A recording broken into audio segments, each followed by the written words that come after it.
E aí, pessoal, sou eu de novo, Luiz, do terceiro DS. Bom, hoje eu vou falar um pouco sobre kernel.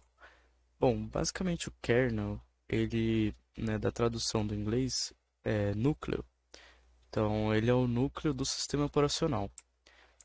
O pessoal gosta de classificar o kernel como o cérebro do PC, né, o cérebro do computador. Porque basicamente é ele quem controla tudo, o gerenciamento de memória, gerenciamento de dispositivo de entrada e saída, etc. Bom, o kernel ele é basicamente a ligação entre processamento de dados e os programas, né? A ponte de comunicação entre a parte física do computador com a parte lógica. Bom, o kernel ele decide qual processo vai ser alocado para execução, como eu disse no vídeo anterior, lembra daquela classificação lá de escalonamento de processos? Quem vai vir primeiro, quem vai vir depois, blá blá. Bom, a primeira classificação que eu citei naquele vídeo é do kernel. Né? Por padrão, todo kernel, todo sistema operacional já vem com esse escalonamento de processos embutido. Então, por exemplo, aqui o primeiro a ser executado vai ser o processo 2, depois o 3, depois o um, depois o 4. Bom, esse tipo de escalonamento de processos é o próprio kernel que diz para o sistema operacional quem que vai vir primeiro, quem que vai vir depois.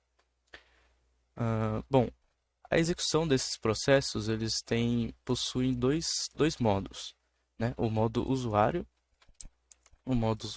e o modo kernel.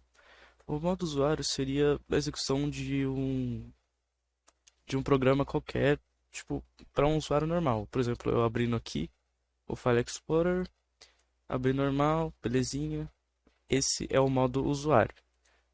Agora, o modo kernel é um processo executado direto na memória do kernel. Importante, eu esqueci de algo importante. Aqui o kernel, voltando aqui, né? O kernel, quando você liga o computador, ele já deixa um espacinho alocado aqui para uso do kernel. Então, a memória RAM, ela já deixa um espacinho alocado para o kernel. Calma aí, kernel. Pronto. Aqui, esse espacinho aqui vai ser só para o kernel usar. E todo tipo de processo executado no modo kernel seria basicamente o processo executado como administrador. Então, esse processo é executado direto no espaço do kernel, né?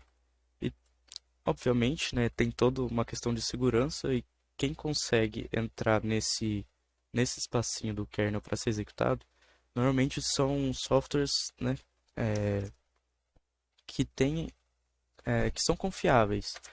Então, se ele conseguiu entrar aqui, ele é confiável, né? Porque tem que ter uma segurança, até mesmo porque o kernel ele tem acesso a todos os hardwares, né? Toda a configuração do seu computador.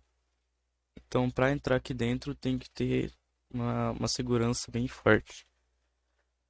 Bom, o kernel ele também consegue gerenciar muitas coisas, até como antigamente dito, né? Anteriormente dito, o espaço em que esses processos aqui, que ele fez o escalonamento, ele fez a filhinha de quem vai ser executado primeiro, é ele quem fala.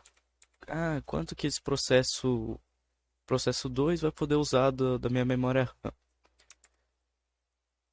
É o kernel que fala isso pro sistema operacional, para o sistema operacional alocar esse espacinho para essa execução, para a execução desse processo. Bom, o outro tipo de gerenciamento do kernel é o gerenciamento de dispositivos. Como assim gerenciamento de dispositivos? Basicamente, todo dispositivo de entrada e saída, por exemplo, mouse, teclado, pendrive, placa de vídeo, todos esses tipos de dispositivos de entrada e saída de dados possuem algum tipo de driver, certo? Impressora, enfim.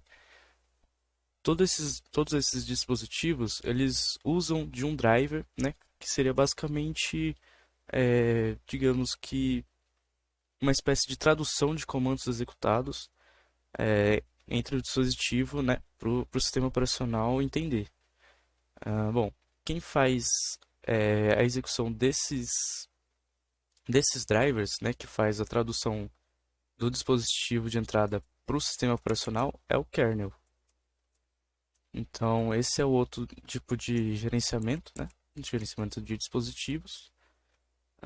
Bom, agora a gente vai passar aqui para os três tipos, né? Para as três arquiteturas do kernel. Bom, aqui primeiro a gente tem o exemplo do monolítico, que é basicamente a maioria dos processos serem executados como administrador, né? Naquele espacinho que eu falei que ele fica alocado aqui. Então, a maioria dos processos vão ser executados no kernel. Bom, o ruim disso é que se der algum problema nesses processos, como ele está no mesmo endereço que o kernel, se der algum problema em algum processo, obviamente que ele pode derrubar todo o sistema operacional. Bom, aqui a gente tem alguns exemplos, o Linux, o BSD, o MS-DOS e os Solaris. São todos sistemas operacionais que usam esse tipo de arquitetura monolítica. Aqui eu peguei um exemplo bem simples. No Linux, né, no Ubuntu, a gente tem um comando chamado sudo su, né, o sudo-s, que faz o terminal executar todos os comandos no kernel, né, no espacinho do kernel, que seria como administrador. Isso pode, obviamente, causar aquele erro que eu falei anteriormente, porque assim que você digita esse comando, qualquer outro comando que você executar nesse modo kernel, ele vai ser executado direto naquele espacinho do kernel. Então, se der algum problema, já sabe, né? Pode derrubar seu sistema operacional. Bom, o microkernel. O microkernel, como, né, o próprio nome diz, ele tem um núcleo de tamanho bem reduzido. Por esse motivo, ele tenta executar os programas, né, os processos, o quanto menos dentro da memória do kernel, né, dentro do espaço do kernel. Então, basicamente, o microkernel, o micronúcleo, ele tenta não executar a maioria dos processos como administrador, né? Isso traz uma grande segurança, uma grande estabilidade para o sistema operacional que usa esse tipo de arquitetura. Aqui a gente tem alguns exemplos, né? O AIX, BOS, L4, Mac, Minix, enfim, tem vários aqui, sistemas operacionais. Eu peguei o primeiro, né? O AIX. É uma interface bem simples, né? Que ele é basicamente o que eu expliquei do microkernel. Ele executa poucos processos dentro do espaço do kernel, né? Como administrador.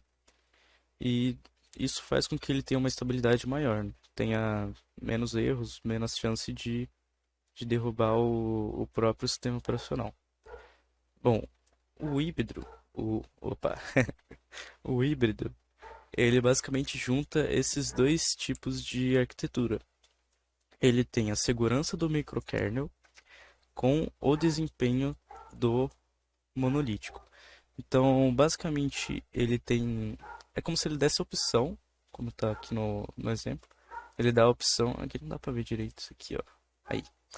Ele dá a opção para o usuário escolher se ele vai abrir como no modo usuário ou no modo kernel. Então, basicamente, ele tem um código dentro do kernel, né? Na configuração do kernel, que ele pode executar como administrador ou não, né? Sendo basicamente como um monolítico. Mas por dar essa opção, como padrão, ele vai abrir no modo usuário.